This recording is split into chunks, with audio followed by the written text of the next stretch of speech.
university, like obviously activism is going to be something that is a core tenet of all of the Honk festivals. But what other sort of principles have you started to think about that you'd like to see in all of the Honk festivals? Well, yeah, that's a really good question, and you're getting to what our shared principles are. One shared principle is that the bands that are invited are non-commercial, largely non-commercial. That that they're community-based, that they're inclusive, that they're diverse on, as many dimensions of diversity as you can come up with. That the festival, we encourage the festival to be free to the public.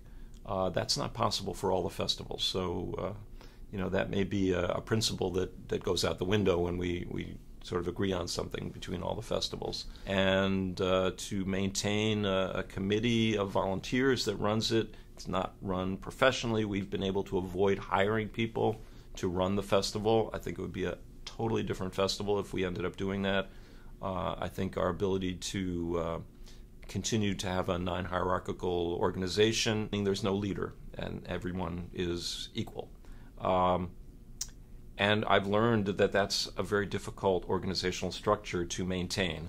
But it's also a very powerful organizational structure. And the frustration that goes with decision-making in those kinds of organizations is, in my opinion, balanced by the ability to have multiple brains kind of parallel processing, and eventually you come up with a decision that I think is almost always the right decision.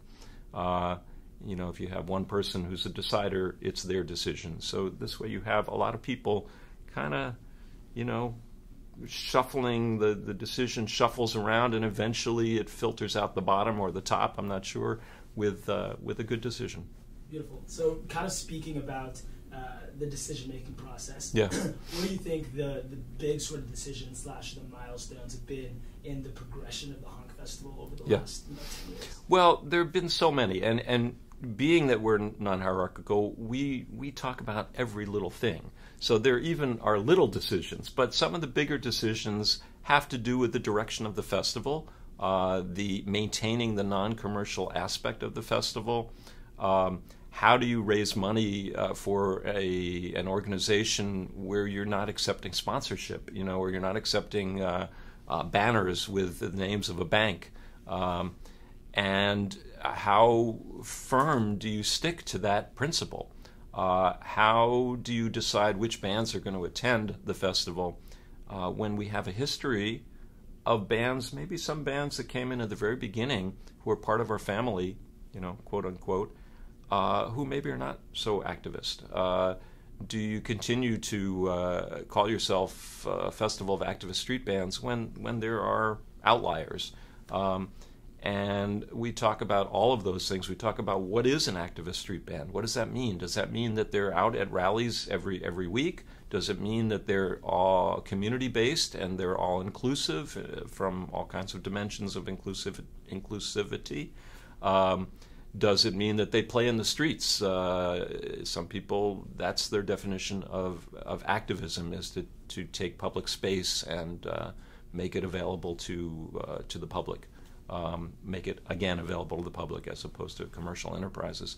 How do you deal with commercial enterprises? I mean, they're part of the community too, so there's nothing evil about people making a living.